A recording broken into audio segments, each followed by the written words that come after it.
L'abbaye de Westminster ne pouvant accueillir qu'environ 2000 personnes, seuls les chefs d'État et 1 ou 2 invités par pays auraient, selon la presse, été conviés aux funérailles de la reine Elisabeth II, lundi 19 septembre. Premières obsèques nationales du Royaume-Uni depuis 1965. De nombreuses têtes couronnées d'Europe et d'ailleurs on confirme leur présence aux funérailles de la souveraine, qui a régné pendant plus de 70 ans avant son décès le 8 septembre.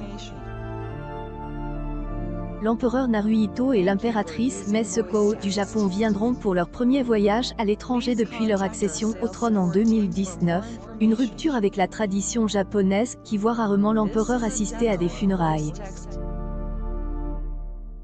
Le roi des Pays-Bas Willem-Alexander, la reine Maxima et la princesse Beatrix, le roi Philippe des Belges, le roi Harold V de Norvège et le prince Albert II de Monaco seront tous présents.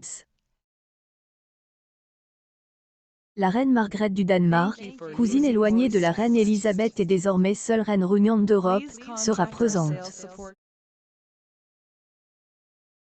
D'Espagne Felipe VI sera là, mais aussi son père Juan Carlos I, qui a abdiqué en 2014 et vit désormais en exil aux Émirats arabes unis. Le président américain Joe Biden et son épouse Jill Biden sont en tête de la liste des invités diplomatiques. Contrairement à d'autres dirigeants à qui il a été demandé de venir à l'abbaye en bus, Joe Biden aurait reçu l'autorisation d'utiliser sa limousine présidentielle blindée, The Beast. Le président français Emmanuel Macron sera également présent pour montrer le lien indéfectible de son pays avec le Royaume-Uni et rendre hommage à une reine éternelle. Les présidents turcs Recep Tayyip Erdogan et brésilien Jair Bolsonaro viendront également. Pour les tensions suivant le Brexit, la présidente de la Commission européenne Ursula von der Leyen et le président du Conseil européen Charles Michel vont aussi faire le déplacement. Les autres leaders attendus, on devrait apercevoir à Londres ce lundi les présidents Sergio Mattarella, Frank-Walter Steinmeier, Isaac Herzog ou encore Yoon Suk-yeol.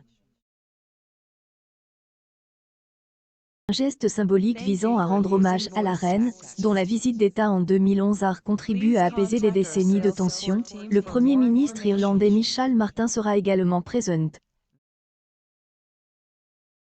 De nombreux dirigeants viendront des pays dont Elisabeth II était la monarque, malgré les vélites républicaines qui secouent certains de ces royaumes, tandis que des représentants des 56 pays du Commonwealth feront le déplacement. Les premiers ministres Justin Trudeau du Canada, Anthony Albanese d'Australie et Jacinda Ardern de Nouvelle-Zélande devraient tout venir. Parmi les autres pays du Commonwealth, qui regroupent principalement d'anciennes colonies britanniques, viendront notamment le dirigeant sud-africain Cyril Ramaphosa, la première ministre du Bangladesh Sheikh Hasina, le président sri-lankais Ranil Wickremesinghe et le premier ministre fidjien Frank Bainimarama. Et le Bélarus font partie d'un petit groupe de nations qui seront exclues des funérailles de la reine après l'invasion de l'Ukraine par Moscou. Le président russe Vladimir Poutine avait déjà déclaré qu'il ne serait pas présent mais la Russie a quand même jugé blasphématoire et immoral de ne pas être formellement conviée. Birmanie, ancienne colonie britannique dirigée par des militaires, mais aussi la Syrie, l'Afghanistan et la Corée du Nord ont également été écartés.